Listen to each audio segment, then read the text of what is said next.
When David and Guillaume got back in touch about making Detroit, I wasn't terribly surprised they decided to make it because the fan response was so intense. So it makes sense that they would choose to do that after the enthusiasm.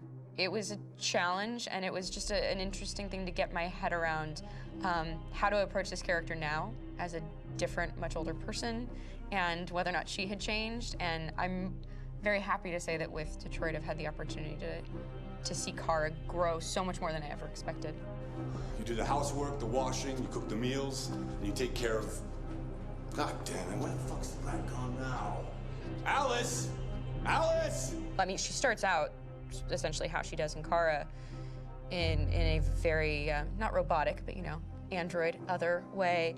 And getting to take this journey where she becomes more and more human as it goes on. You know, and as an actor, that's a wonderful exploration in every way, whether it's how she sits, her posture, how her voice changes, how emotions change, and how much emotion is based on things like empathy and social experience. And so having, you know, as much material as I got with David to have this huge, nuanced arc was really incredible. Why couldn't we just be happy? This experience has been quite different than the experiences I've had shooting film or TV or doing theater work.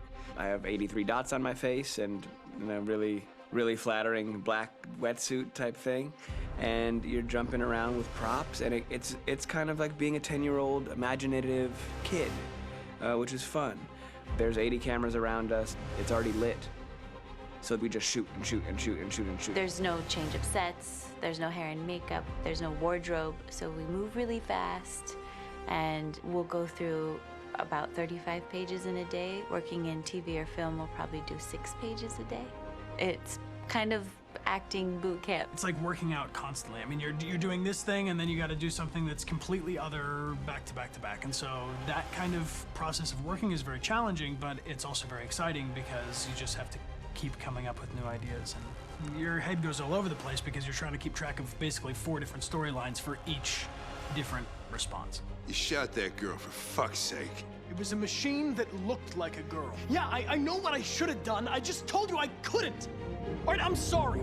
The fact that David Cade, he's telling like many stories interwoven from beginning to end is super complicated and super impressive, and I have no idea how he keeps it all in his head. He's not just the writer or the director who's seeing this from the outside eye, he's also thinking about the player walking through this space. You know, only somebody who really, really loves not the work, but like these characters and these stories and cares about doing something meaningful would invest that much in it. And it's always inspiring to work with somebody who cares that much. My experience with motion capture is this one.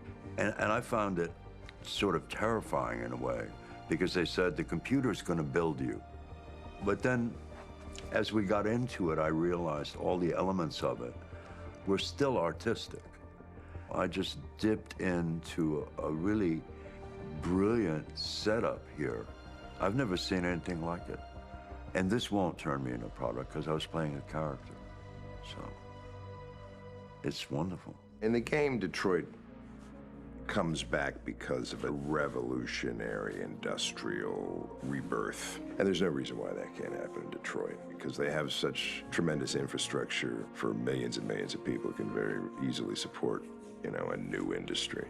The city is really strong and resilient, but the city has also been through so much. You see the damage. But it takes that time of kind of rebuilding and reinvesting into the city that I think is happening slowly but surely. The potential of Detroit as a city is something that this game does a lot of justice to, because it would be easy to look at Detroit as some place that used to be, and that's not the case. This game provokes a lot of conversation and reflection on our potential near-future engagement with machines. That's what we are to them.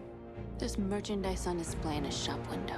I think that a group that feels marginalized, feels like they deserve and have earned access to themselves and the environment around them, and are trying to figure out a way to articulate how to get freedom.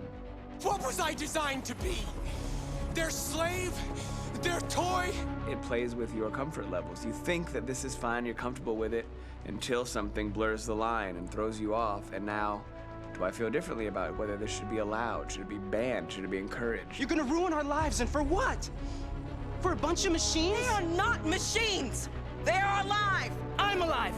You're alive! They're nothing! There are lots of comparable comparisons to any type of persecution of religion, race, etc., dating way back.